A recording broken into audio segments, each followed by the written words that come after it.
Hi. Dalam kay ko nga kapil saon nga. Nabisi man. Kinabuhi mi istra guys no kay magdupa ka. Daghang ati manunon. Apay mga estudyante nga magpabuyag, usahay, pero laban lang. Kira gyud na siya. Kaya sa amin gisudlan man nga bukasyon. Sa una wala gid ko plan nga magmaestra. Ang plano sa una ka ganahan jud ko anang mamahimong writer.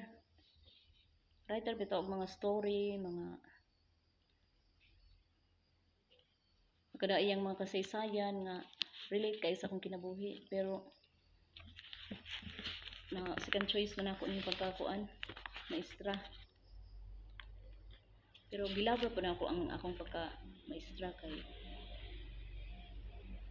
saon nga una pud akong kinabuhi bread and butter biya nako. So ang ba maingon nga hayahay ko no kay maestra kay magtindog ra na magtindog ka may kang magtindog kang kuha na ka maglutok magtanga na magyama man ka kung mag-istorya man ka mag-discuss kung unsay dapat yung ipasabot sa estudyante anang dili gid siya lalim nga bukasyon pod kapoy gid yapon siya kay ang mind nimo gasto man kaayo walang sihunon man ang imong ipang discuss labi na classroom observation o pinaghandaan jud kaayo nimo sa tanan or even ordinary days maghandaan jud siya kay kuan man dapat man nga makapasabot ka sa mga estudyante na bitaw to'y komedya guys nga may pangtana ba what do you call a person who keeps on talking even if the students are not interested tubag ang estudyante guys nga a teacher ma'am batay teacher gyud ay yama gyud ay bisag dili na interesado ang mga estudyante suko kay maestra guys inin siya nga okay you get one whole sheet of Manila paper and you write your name back to back nasa kag one fourth sheet of Manila paper yan you write your name back to back sa ano lang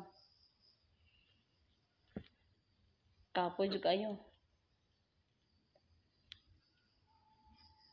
unang ang pagka-maestra hangtod na sa pagka retirable age nga kuan na dayon magtambay na sa panimalay then nagtalantaw na lang sa mga estudyante nga usahay inig makit-an ta di na tingali mo ambat napiuban nga mo ambat gyud unang malipay bigid kay ni guys nga mutimbaya bitaw mga estudyante bisan og dugay na kaing panahon nga wala nakita dayon manimbaya gyapon sila sa ako lang experience akong kasinatian malipay kay ko ana kanang naay mga estudyante na kung naa sa Manila dayon i-add friend ko sa FB dayon ako pang i-accept kay ilagod ko dayon mo tawag na sila mo chat dayon kumusta naman ka ma'am okay ra na kay tabi man gyud ko ako nga pagka maestra kay ganahan siya ko mag sige sa istorya sa estudyante outside pero sa klase syempre naagi gap between the student and the teacher